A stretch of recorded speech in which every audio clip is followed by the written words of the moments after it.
এবার সাংবাদিকদের দেখে নেয়ার হুমকি দিলেন এনসিপির দক্ষিণাঞ্চলের মুখ্য সংগঠক ও জুলাই আন্দোলনের অন্যতম নেতা হাসনাত আব্দুল্লাহ। অভিযোগ করেন আরেকটি ১-১১ ঘটানোর ষড়যন্ত্র করছেন তারা। রোববার রাতে রাজশাহী মহানগরীর 0 পয়েন্টে এনসিপির পদযাত্রা শেষে আয়োজিত সমাবেশে তিনি এমন হুমকি দেন। গণ অভ্যুত্থানের পর অন্তর্বর্তী সরকার যখন গণমাধ্যমের স্বাধীনতা নিশ্চিতে কাজ করছে, ঠিক সেই সময় এভাবেই সাংবাদিকদের প্রকাশ্যে হুমকি দিলেন জুলাই আন্দোলনের অন্যতম নেতা হাসনাত আব্দুল্লাহ। রোববার রাত ৮টার দিকে রাজশাহী মহানগরের 0 পয়েন্টে এনসিপির পদযাত্রা শেষে আয়োজিত সমাবেশে বক্তব্য রাখেন তিনি। সাংবাদিকদেরকে বলবো, বসুন্ধরার সাংবাদিকরা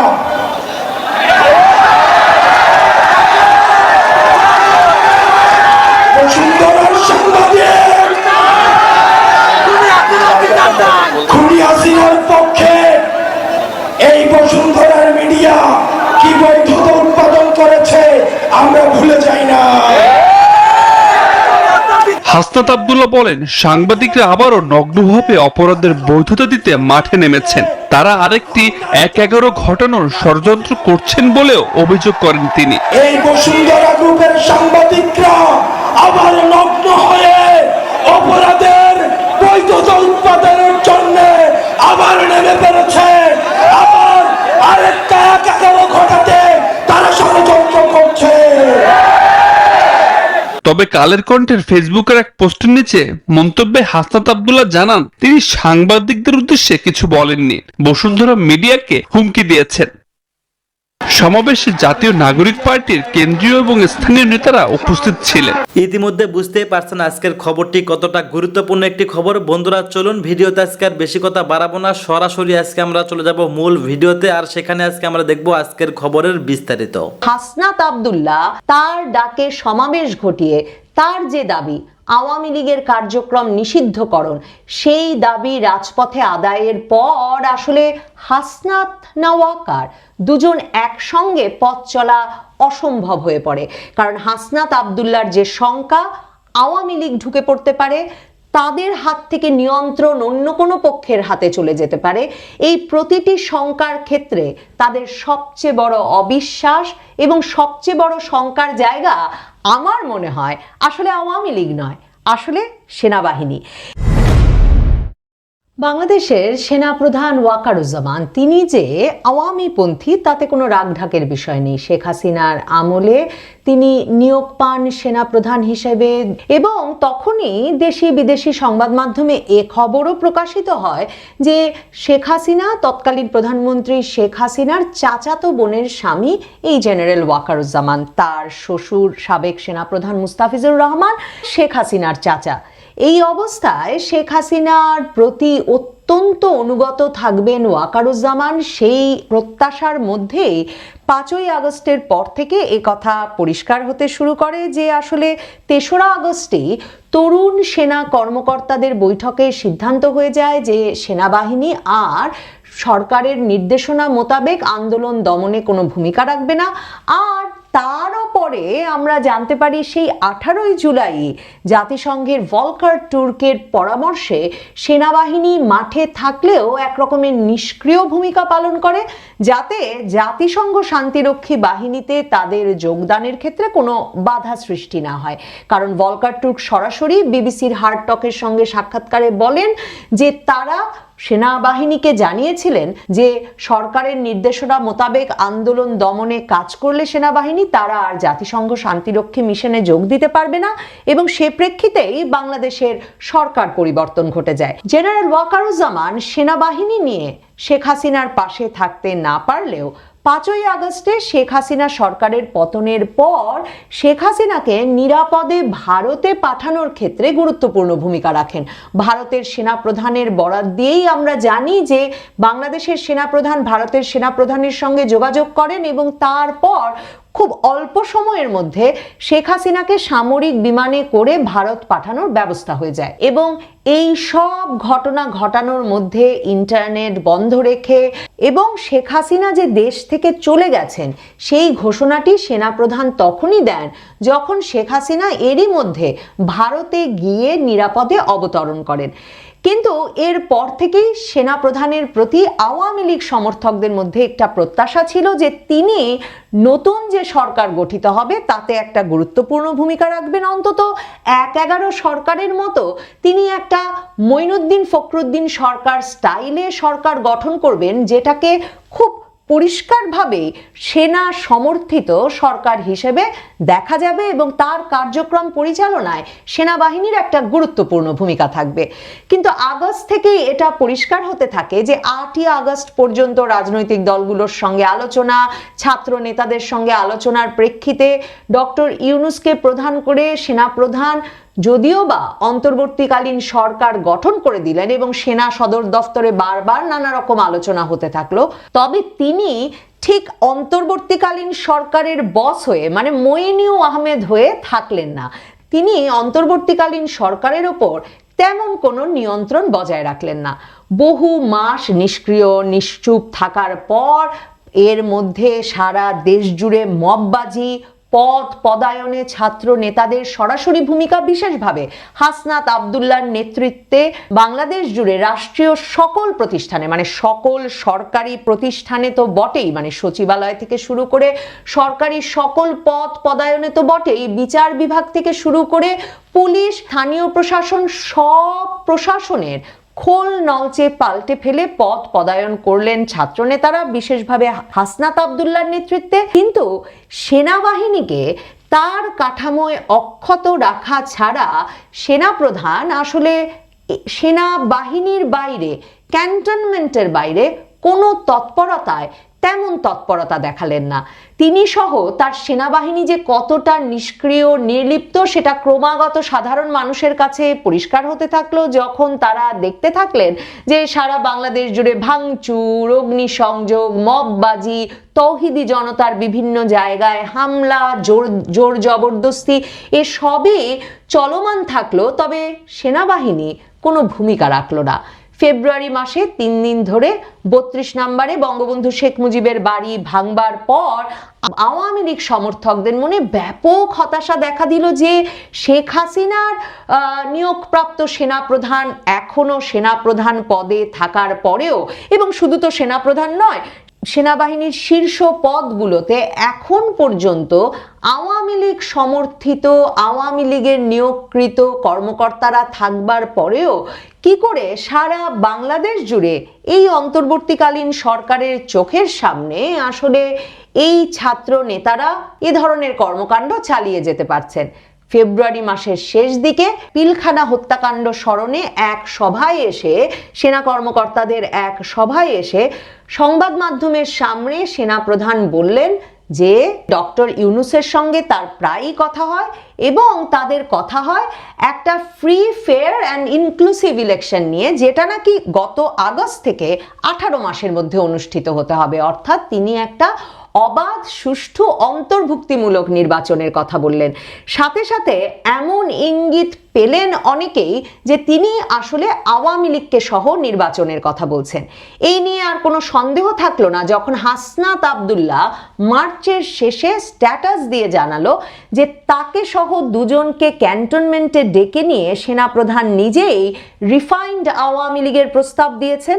পুরোপুরি ভারতের প্রেসক্রিপশনে সেনাপ্রধান তাদের সামনে এই রিফাইন্ড আওয়ামী লীগের প্রস্তাব হাজির করেছিলেন। হাসনাত আব্দুল্লাহ জানিয়ে দিলেন পুরো জাতিকে তার ফেসবুক স্ট্যাটাসের মাধ্যমে যে রিফাইন্ড আওয়ামী লীগ যাদের দিয়ে করা হবে তারা এপ্রিল মে থেকে শেখ পরিবারের অপরাধ স্বীকার করবে, হাসিনাকে অস্বীকার করবে, বঙ্গবন্ধুর আওয়ামী লীগ করবে, এমন প্রতিশ্রুতি নিয়ে জনগণের সামনে হাজির হবে। এবং বলা হলো যে আওয়ামী লীগকে কোনো বাধা দিলে দেশে যে সংকট সৃষ্টি হবে তার দায়ভার হাসনাত আব্দুল্লাহদের নিতে হবে। কাজেই সেনাপ্রধান তাদেরকে শক্ত গলায় বললেন Awami League must come back. Hasnat Abdullah বলে দিলেন যে তারা তৎক্ষণাৎ এই প্রস্তাবের বিরোধিতা করে এসেছেন এবং বলে এসেছেন আওয়ামী লীগের পুনর্বাসনের পরিকল্পনা বাদ দিয়ে আওয়ামী লীগের বিচার নিয়ে কাজ করতে।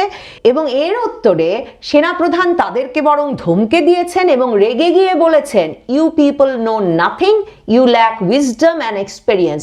তোমাদের জ্ঞান বুদ্ধির অভাব আছে, অভিজ্ঞতা নাই, তোমরা কিচ্ছু জানো না। আমি এই সার্ভিসে মানে সেনা সার্ভিসে 40 বছরের বেশি সময় ধরে আছি, বয়স তোমাদের থেকে অনেক বেশি। আওয়ামী লীগ ছাড়া ইনক্লুসিভ কোনো ইলেকশন হবে না। 11ই মার্চে এই বৈঠকের পর 21শে মার্চে এসে হাসনাত আব্দুল্লাহ এই ফেসবুক স্ট্যাটাস দিয়ে জাতিকে জানিয়ে দিয়েছিলেন আওয়ামী লীগের সাথে কোনো ইনক্লুসিভিটি হতে পারে না। আওয়ামী লীগকে ফেরাতে হলে আমাদের লাশের ওপর দিয়ে ফেরাতে হবে। আওয়ামী লীগ ফেরানোর চেষ্টা করা হলে যে সংকট তৈরি হবে তার দায়ভার আপনাদের নিতে হবে, মানে সেনা প্রধান সহ ওরকম ভাবে যারা ভাবছেন তাদের নিতে হবে। এখন দেখুন হাসনাত আব্দুল্লাহ তার কথা রেখেছেন।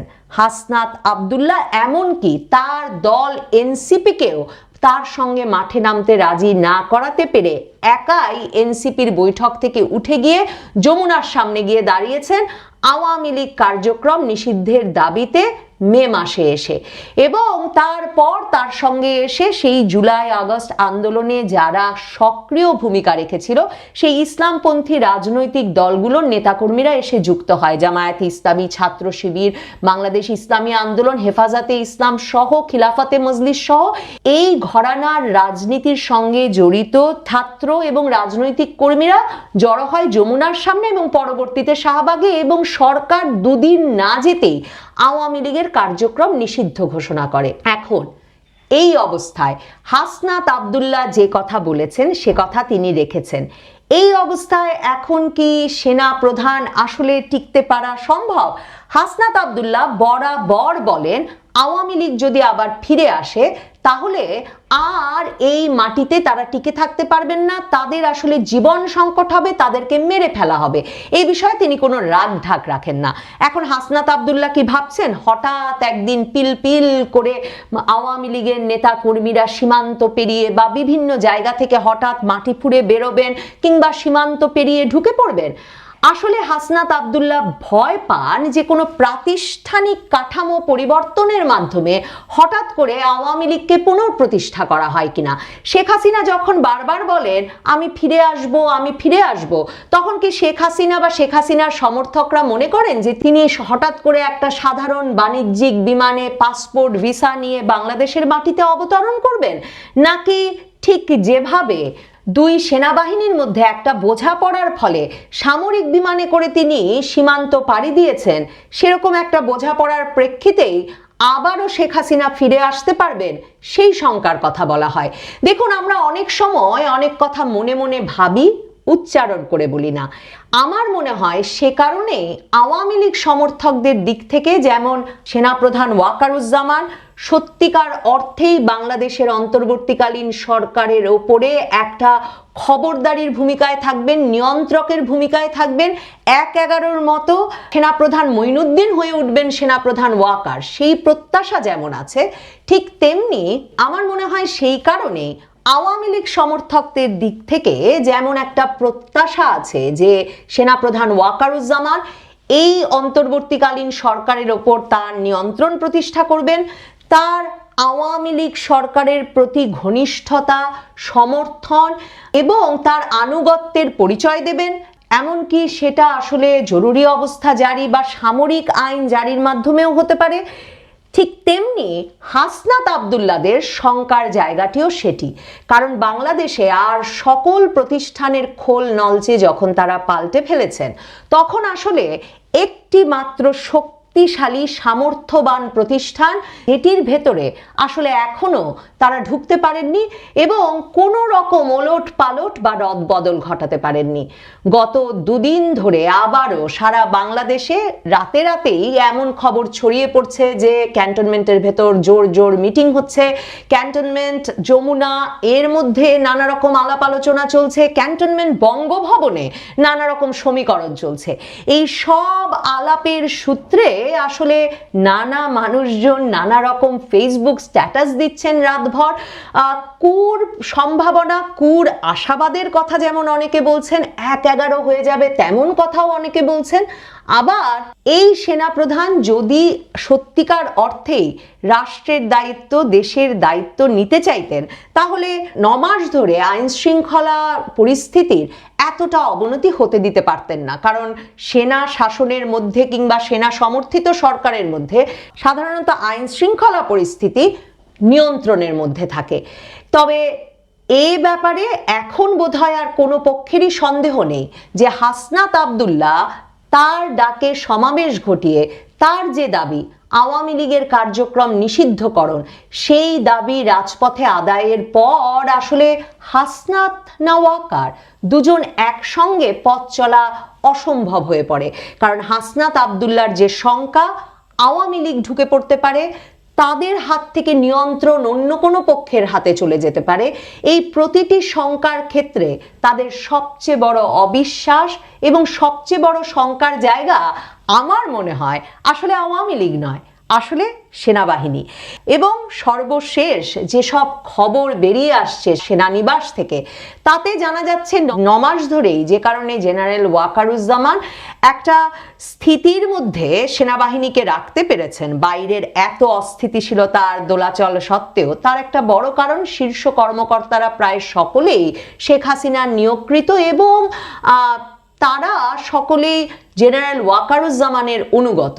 কিন্তু মনে রাখতে হবে, জেনারেল ওয়াকারুজ্জামান 3 তারিখে 3রা আগস্ট সেনাবাহিনীর মধ্যকার সেনা প্রধানের দরবারে যে তরুণ অফিসারদেরকে সরকারের নির্দেশ পালনে রাজি করাতে পারেননি, বা যারা সরাসরি বলেছেন তারা সরকারের নির্দেশ পালনে প্রস্তুত নন, সেই তরুণ সেনা কর্মকর্তারা আসলে কতদিন এই সেনা প্রধানকে মেনে নেন এবং তারা হাসনাত না ওয়াকারের মধ্যে কাকে পছন্দ করেন, সেটাই বোধহয় এখন জেনারেল ওয়াকারুজ্জামানের ভবিষ্যৎ নির্ধারণ করবে। জেনারেল ওয়াকারুজ্জামান আওয়ামী লীগকে চান, তবে জেনারেল ওয়াকারুজ্জামানকে বোধহয় এখন ইউনূস সরকার কিংবা হাসনাত আব্দুল্লাহরা চাই।